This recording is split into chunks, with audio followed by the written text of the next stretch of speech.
On this episode of Cuisineist Confidential, Sebastien Centner with Herve Edibles.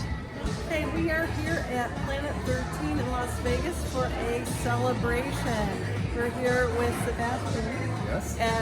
He's representing Herve, and he's going to tell us all about this special time and what he's launching. So, can you give us a little demo? Yeah, so what we're doing is Herve is basically the first luxury edible company that exists. That's What we're exciting. doing is we're trying to launch a new category. You've sort of seen edibles at this point, there's some great chocolate products and baked products out there, but there's nothing that we believe is truly coming from a foodie background, and that's ours.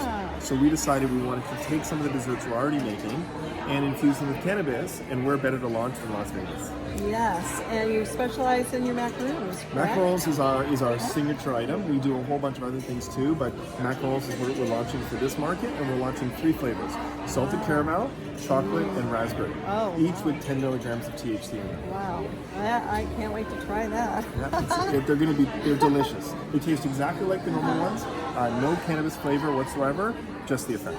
Wow. And why did you select Las Vegas? A few reasons. One, Okay. because it's one of the states where edibles is legal, and our specific format is, which is important, of course. But also, I mean, to me, I look at Vegas, especially what's happened in the last 10 years, and the evolution of the culinary scene here. Like, anybody who's anybody in food has opened a restaurant here. Right. And what I love about it is that you go to something like Cipriani's, you can go all over the world to Cipriani's, and there's probably, a few places in Italy, New York, a couple other places where it's going to be really great, and a bunch of places where it's going to be okay. Like the Cipriani's in Vegas, as far as I'm concerned, it's the best Cipriani's in the world.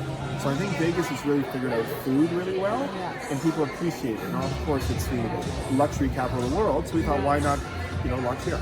Wow, that was a very wise decision. And so, yeah. so you have just launched this, but you have been in the food space for many years. 8 years, is that correct? Well, so we've had our dessert company for 8 years, but I grew up in the food and beverage business. Okay. So I actually, both my parents were not in food, but my mother, being a French woman from the north of France, lived most of her life in Paris, she always was hosting parties and cooking. So I kind of grew up around that. My parents got into the restaurant business, and I kind of grew up in and around the restaurant business. Wow. So I've been in it for, since I was old enough to be put on a milk crate and cut onions. Oh my goodness. And what was the impetus to get into the cannabis industry? So I up until recently I had not really been following cannabis very much. It was something that 15 years ago I thought about, and then about 18 months ago, as Canada was seeing legalization come to fruition, we started to look at that as there was a market coming out, and we looked at what people were doing with cannabis, and we felt like there's a lot of cannabis companies with food scientists and people that are trying to figure out how to get people high with food.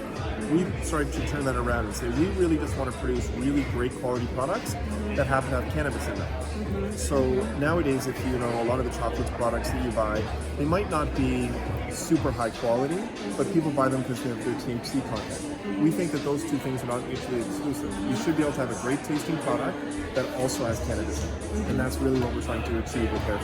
Wow, that's very interesting how you're turning that around, especially here, because there's so many great chefs that I'm sure are wanting to get into that space, and you're kind of the leader of turning that ideology around. Well, it's not taking. Yeah, you're right, and it's not easy to do. I give them credit because there's a lot of people trying to do it, but to fit within the regulations, to make products that you can actually retail. It's a great idea to mix the two, but to actually do it is harder than it looks. Yes, well, I know there's just getting this together. Just think about all the years and all the time and all the bureaucracy that went on just to open a dispensary. Unbelievable. And now we're actually at this point where we can do this with our food, which is really a part of who we are. Absolutely. So, right? Well, it's part of your lifestyle. Food is part of the lifestyle. So why not elevate it with Herve, right here in Las Vegas? And at Planet 13, what better place to do it than the largest dispensary in the world? And I love it. It's the 13th. It's Planet 13, and tomorrow is the day of love. So Absolutely. People need to come in here and buy some really elevated treats for their loved Our ones. whole slogan is 14 dispensaries on Valentine's Day, February 14th. Fall in love with Herve this I Valentine's. love that. Well, thank you for your time. My pleasure. Thank you very Yes, much. we're gonna try some. Absolutely. Cuisineist Confidential. Until next time, many thanks to Sebastien Centner, Herve Las Vegas, and Planet 13.